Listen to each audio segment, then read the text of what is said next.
श्री शिवाय दोस्तों, कल चैत्र सोमवार महादशमी के दिन माता तुलसी के नीचे 2 लौंग हथेली पर रखकर मनोकामना बोल देना। 15 दिन में ही मनोकामना पूरी होगी। श्री शिवाय नमस्तुभ्यम। हर हर महादेव। दोस्तों, आज की वीडियो विशेषकर उन लोगों के लिए है जो अपनी मनोकामना पूरी करना चाहते हैं कि जो भी जीवन में चाहे वो मिल जाए। तो ऐसा समझ लीजिए, किसी भी सोमवार के दिन आपको 2 लौंग हथेली पर रखकर अपनी मनोकामना बोलकर बहुत ही छोटा सा उपाय है जो करना है। और ये उपाय ऐसा है जिसे सच्ची श्रद्धा से अगर आपने कर लिया तो वे आपकी मनोकामना चाहे कितनी भी बड़ी क्यों न हो, उसे पूरा होने में समय नहीं लगेगा। बहुत बार हम बहुत से उपाय करते हैं, बहुत से व्रत करते हैं, बहुत से सब कुछ कर करके देखते हैं, लेकिन जीवन में वो नहीं मिलता जो चाहिए। अगर आप भी अपने जीवन में जिसको लेकर परेशान हैं कि आपकी मनोकामना पूरी नहीं होती है, आपके जीवन में आपको वो नहीं मिलता जो आपको चाहिए, तो ऐसा समझ लीजिए कि जो उपाय आज हम आपको बताने वाले हैं, इसको आपको केवल एक सोमवार करना है। और एक सोमवार के अंदर अंदर ही आप देखेंगे कि आपकी बड़ी से बड़ी विश और मनोकामना भी पूरी हो जाएगी, अगर सच्ची श्रद्धा से और पूर्ण निष्ठा से आपने इस उपाय को कर लिया। लेकिन जब भी आप उपाय सच्ची श्रद्धा से पूर्ण निष्ठा से करते हैं, आपका उपाय जरूर सफल होता है। आपको ये सोचकर उपाय नहीं करना है कि पता नहीं ये उपाय काम करेगा या नहीं, मेरी इच्छा मेरी विश पूरी होगी या नहीं। आपको हमेशा ये सोचकर उपाय करना है कि जो भी मैं चाहता हूं वो मुझे मिलेगा, मेरी विश पूरी होगी और महादेव मेरी प्रार्थना को जरूर सुनेंगे। सोमवार का दिन समर्पित होता है देवों के देव यानी महादेव को। और महादेव इतने भोले हैं ना कि अपने भक्त की जरा सी पूजा से प्रसन्न हो जाते हैं। और आपको बता दें कि महादेव एक ऐसे देव हैं जो न तो आपके भाग्य में लिखा हुआ देखते हैं, कुछ भी नहीं देखते। जब उन्हें कुछ देना होता है अपने भक्तों को दे देते हैं। इसीलिए उनका एक नाम भोलेनाथ भी है, क्योंकि वो भी दे देते हैं जो आपके भाग्य में नहीं लिखा और दुर्भाग्य को सौभाग्य में बदल देते हैं। मेरे भोला भंडारी महादेव को सच्ची श्रद्धा से यदि कोई पूजा अर्चना कर ले, उपाय कर ले, तो ऐसी कोई चीज नहीं जो आपको न मिले। आपकी हर मनोकामना पूरी होती है जब भी आप महादेव से जुड़े हुए उपाय करते हैं। तो चलिए बात कर लेते हैं किस तरह से आपको हथेली पर 2 लौंग रखकर अपनी मनोकामना को बोलना है और बाद में लौंग आपको क्या करना है। अब सबसे पहले तो आपको बता दें कि जो लोग हमारे चैनल पर पहली बार आई है वो मेरे महादेव का जयकारा जरूर लगा दें, क्योंकि जब भी आप जयकारा लगाते हैं तो आपकी मनोकामना बहुत जल्दी पूरी होती है। तो कमेंट बॉक्स में आपको लिखना है हर हर महादेव, जिससे कि महादेव जल्दी से जल्दी आपकी विश और मनोकामना को पूरा कर दें। साथ ही साथ वीडियो को लाइक करके चैनल को सब्सक्राइब कर दीजिए। तो देखिए, आपको सबसे पहले 2 साबुत लौंग लेनी है। सोमवार के दिन का उपाय है, चाहे तो सुबह में कर सकते हैं, चाहे तो शाम को कर सकते हैं। लौंग साबुत लेंगे, बिल्कुल खंड नहीं होनी चाहिए, बिल्कुल टूटी हुई ना हो, ठीक है। फिर आपको एक कपूर का टुकड़ा लेना है, 2 साबुत लौंग और एक कपूर लेकर आपको बैठ जाना है अपने घर के मंदिर में। देखिए, ये उपाय आप अपने घर के मंदिर में भी कर सकते हैं और आपके घर के आसपास अगर कोई शिवालय है तो वहां जाकर आप इस उपाय को कर सकते हैं। 2 साबुत लौंग ले ले, एक कपूर ले लिया, घर के मंदिर में बैठ गए। अब सबसे पहले आपको क्या करना है, दोनों साबुत लौंग को अपने सीधे हाथ की हथेली पर इसे रखना है। सीधे हाथ की हथेली पर दोनों लौंग रख लेंगे। और अब आपको क्या करना है, मुट्ठी को बंद कर लेना है। मुट्ठी को बंद कर लिया।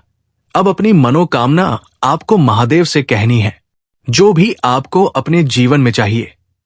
कुछ लोग कहेंगे कि हमारे घर में धन की कमी है, तो देखिए पैसा ही चाहिए होगा। जिनके घर में धन की कमी है वो धन की प्रार्थना करेंगे। जिनके घर में कोई और दुख है, जैसे कि घर में बहुत सारे लोग हैं जो कलह कलेश करते हैं, घर में लड़ाई झगड़ा होता है, तो उसे दूर करने के लिए प्रार्थना करेंगे। या कुछ लोग कहते हैं कि हमारा अपना घर नहीं है, जो भी आपके विषय आपकी इच्छाएं आपको महादेव से कह देना है। कहने के बाद आपको अपनी मुट्ठी खोल लेनी है और फिर आपको माता पार्वती, भगवान गणेश और महादेव, इन तीनों का ध्यान करने के बाद दोनों साबुत लौंग को किसी भी मिट्टी के दीपक में या किसी भी कटोरी में रख लेना है। रखने के बाद उसके ऊपर एक कपूर जो आपने लिया था वो कपूर रख देंगे और महादेव के सामने ही आपको वो दोनों लोग और कपूर को जला देना है। बस इतना ही आपको करना है और कुछ नहीं करना है। 2 लौंग और एक कपूर से ये उपाय अगर आप सच्चे हृदय से पूर्ण निष्ठा से महादेव के सामने उनसे अपनी मनोकामना कहकर इस उपाय को कर लेते हैं तो आप देखेंगे कि आपके विश और आपकी मनोकामना को पूरा होने में समय नहीं लगेगा। महादेव आपकी प्रार्थना को जरूर सुनेंगे, लेकिन महादेव आपको हमेशा वही देते हैं जो आपके लिए उत्तम होता है। इसलिए आप महादेव से हमेशा ये कहें कि जो मेरे लिए उत्तम हो आप मुझे वही देना है, ना बाकी आपकी जो भी मनोकामना है आप महादेव से कहें, महादेव आपकी मनोकामना को जरूर सुनेंगे। तो ये पहला उपाय है। अब बात कर लेते हैं दूसरे उपाय की। जो दूसरा उपाय हम आपको बताने जा रहे हैं ये भी सोमवार का ही उपाय है और इस उपाय को करने से कभी भी पितृ दोष नहीं लगता। लेकिन जिन लोगों के घर में पितृ दोष होता है या पितृ नाराज हो जाते हैं उनके जीवन में भी कष्ट बढ़ जाते हैं, दुख बढ़ जाती है। और ये सत्य है, बिल्कुल बहुत सारे लोग ये बात नहीं जानते हैं कि पितृ दोष की वजह से घर में क्या क्या होता है। सबसे पहले तो आपको अपने घर में लड़ाई झगड़ा कलेश देखने को मिल जाएगा। अगर पितृ दोष है, ये सबसे बड़ी पहचान के घर में किसी बच्चे को रात के समय में भूख लग रही है, मतलब घर में पितृ दोष है, पत्र नाराज है कि करना अब पितरों को प्रसन्न करने के लिए ही आपको ये उपाय करना है। आपको अपने घर का जल लेना है कि करना जल आपको अपने घर का ही लेना है और किसी भी महादेव के मंदिर में जाकर आपको ये जल महादेव के शिवलिंग पर चढ़ाना है। अगर आपके घर में ही शिवलिंग है, वहां पर आप जल चढ़ाते हैं तो वहां पर भी आप इस उपाय को कर सकते हैं। अब देखिए, इस उपाय को करने से जब आपके घर का जल सीधे सीधे आप महादेव की शिवलिंग पर चढ़ाते हैं तो ये जल आपके पितरों तक जाता है, आपके पितरों को सीधे सीधे प्राप्त होता है। और जो भी पितृ दोष होता है, ये पत्र नाराज होते हैं, चाहे थोड़ा पितृदोष दोष हो या ज्यादा, तुरंत आपके घर से दूर होता है। पितृ प्रसन्न होते हैं और फिर आपको देते हैं आशीर्वाद। और जो लोग अपने पितरों को प्रसन्न रखते हैं उन्हें हर प्रकार की सुख सुविधा अपने जीवन में मिलती है, उन्हें सब कुछ मिलता है जो भी वो चाहते हैं। तो छोटा सा उपाय है, करिए, क्योंकि बहुत सारे लोग तो जानते भी नहीं है कि पितृ दोष की वजह से घर में कौन कौन से नुकसान होते हैं। ठीक है ना, तो कोशिश करें कि पितरों को हमेशा प्रसन्न रखें। तो चलिए अब बात कर लेते हैं तीसरे उपाय कि जो कि धन संपदा को बहुत जल्दी बढ़ाने के लिए उपाय है। क्योंकि बहुत सारे लोग हैं जो कहते हैं कि धन तो घर में आता है लेकिन वृद्धि नहीं होती, उसमें धन बढ़ता ही नहीं है, पैसा जितना है उतना रहता, या व्यापार जो है वो बहुत अच्छे से नहीं चलता। ये कुछ लोग पैसा भी कहते हैं कि घर में जो व्यापार था, जो भी काम था, अब बहुत बेकार होता जा रहा है, पता नहीं किसकी नजर लग गई, क्या हो गया है कि दिन पर दिन हमारे घर में नुकसान हो रहा है, व्यापार खराब हो रहा है। और कुछ समझ में नहीं आ रहा है कि घर में वास्तु दोष है, कुंडली में दोष है, या किसी ने कुछ किया है, कुछ हमें नहीं पता।